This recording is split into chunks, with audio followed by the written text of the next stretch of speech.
One email, March 28, 2026, the day the tennis world split in two. Hours later, the sport was at war. The subject uniform regulations, the message, a declaration.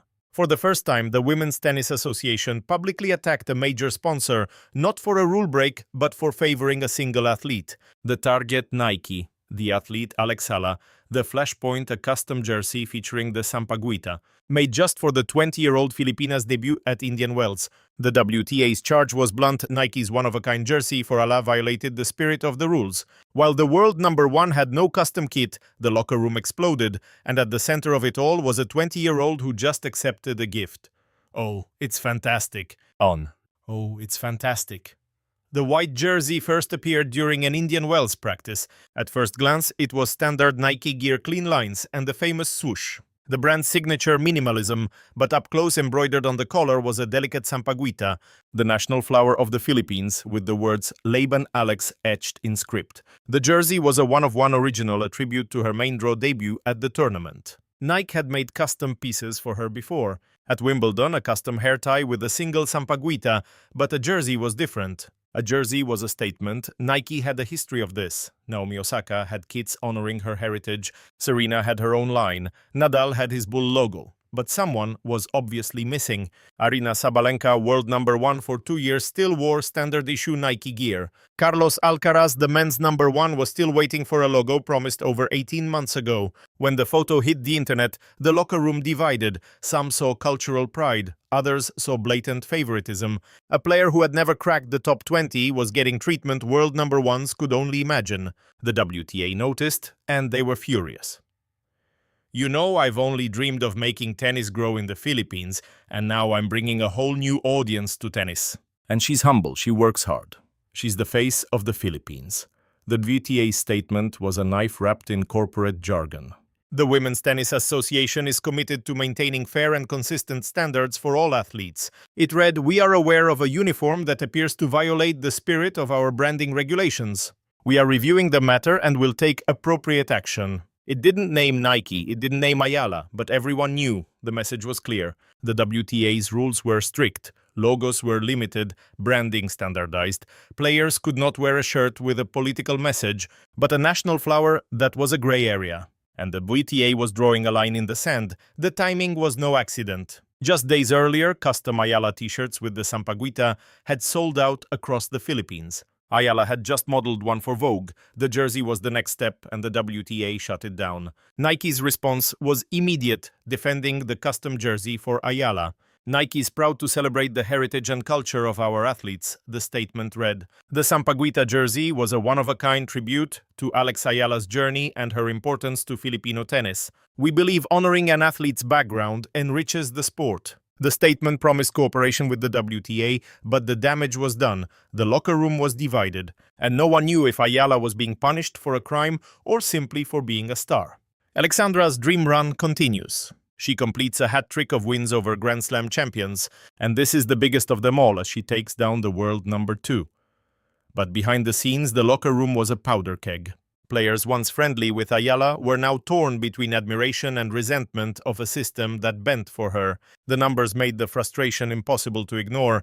Aryna Sabalenka, world number one for 2 years, never got a custom kit. Carlos Alcaraz, the men's number one, was still waiting 18 months later. Emma Raducanu had already left Nike, as had Taylor Fritz and others, yet Alex Eala ranked 45th with no major titles. She was getting exclusive jerseys, hair ties, and shirts that vanished instantly in the Philippines. A top 20 player off the record was brutally honest, so I hit number one for 2 years, take Grand Slams, own the tour and get the same off-the-rack junk as everyone else. But someone who's never seen a quarterfinal gets a custom jersey with a flower. How is that fair? But not everyone agreed. They argued Eala's cultural impact was bigger than her ranking. The Philippines had never had a tennis phenom. Her fans crossed oceans, making every match a festival of national pride. In Miami, her jersey outsold the entire field combined. Even Coco Gauff saw it. Alex Eala's fanbase is enormous. She'd probably be number one with that alone. Jessica Pegula, who felt the Eala wave in the 2025 Miami semis, was more diplomatic. "It's fantastic Nike gets what Alex represents," she noted, "but I also see why other players are frustrated. That special treatment should go to anyone who's earned it." The director wanted to thank Alex for drawing a new crowd to the sport. "I really appreciate it." I think it's wonderful. I know it's hard playing against what feels like a home team, but I believe it's amazing for the sport. So stay passionate and keep supporting your player. For Nike, giving Alex Eala a custom jersey was anything but a kind gesture. It was a cold calculation, and the data proved it. When Eala debuted at Wimbledon in 2025, Nike gave her a custom white hair tie marked with a single Sampaguita, the national flower of the Philippines. The piece was a total one-off, never intended for sale. But when fans demanded their own, Nike had to admit the tie was made only for Eala. The message was loud and clear. Nike valued Eala's story so much they chose exclusivity over easy money. The gamble paid off. When Nike eventually dropped t-shirts with the flower, they sold out constantly in the Philippines. In February of 2026, Eala arrived at Nike's world headquarters in Oregon. Her portraits hung in the famous Tunnel of Legends alongside Nike's other global sports icons. History in full bloom one read, the message was unmistakable. Nike saw Eala not just as a player but as a weapon for their Asian market expansion. 115 million Filipinos and a vast global diaspora were now watching tennis. Nike needed to own that moment. The custom jersey was the next phase of that plan, creating a unique item just for Eala. Nike was telling the Philippines, we see you, we value you, we're backing your champion. The return on that investment would be loyalty and pure market share. Millions of Filipino fans choosing the swoosh. The WTA complaint was just a bump in the road. For Nike, the math was easy. Alex Eala was worth the headache. While the drama raged, she kept her eyes on the court. Her Indian Wells run ended in round 4, losing to Muchova, extending her Czech curse to 0-12. But defeat didn't dim the spotlight. When asked about the jersey drama post-match, Eala was her usual calm self. I'm just honored Nike created something to celebrate my heritage, she stated. The Sampaguita is a symbol of Filipino pride, and it means everything to wear it on court. I hope it pushes young Filipinos to follow their dreams. She refused to speak on the WTA statement, pointing all questions to her team. My job is to play. I let my business team handle the business. But behind closed doors, the WTA was already poring over its rulebook. The organization promised new guidance, and sources whispered that new rules were imminent. The firestorm raised the core question, should brands customize gear for athletes based on cultural power? Or does every player deserve the exact same treatment regardless of their star power? The WTA's answer would reshape the sport's future. Nike's would test the limits of athlete celebration. And for Alex Eala, it was just one more sign her influence went way beyond the baseline.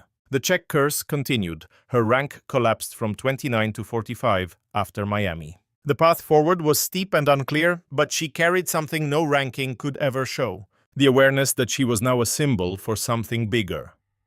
The Sampaguita jersey wasn't just a shirt. It was validation of everything she was. And whether the WTA liked it or not, that validation was already transforming tennis. The WTA just declared war on Nike over a single jersey for Alex Eala, exposing a bitter divide in women's tennis. The kit was emblazoned with the Sampaguita, the national flower of the Philippines, a tribute designed for the 20-year-old Filipina's landmark Indian Wells debut. But the move sparked outrage, as superstars like world number 1 Aryna Sabalenka still have no custom gear from the brand. In a sharply veiled statement, the WTA accused Nike of shattering the spirit of its uniform regulations. Nike fired back, framing the decision as a celebration of Eala's heritage and her deep connection to Filipino tennis. This firestorm has fractured the locker room, with some seeing blatant favoritism for a player yet to claim a Grand Slam. Others, however, see a player whose cultural impact and massive fan base justify the unique honor. As the clay season looms, the uniform debate rages on. But one thing has become crystal clear. Alex Eala's influence is now so immense that the WTA will publicly battle a corporate titan for her. And that may be the ultimate measure of her power. So did the WTA overplay its hand by confronting Nike? Sound off in the comments. For daily WTA Fire match analysis and the stories behind the scores, subscribe to Rally Radar, because here every day is match point.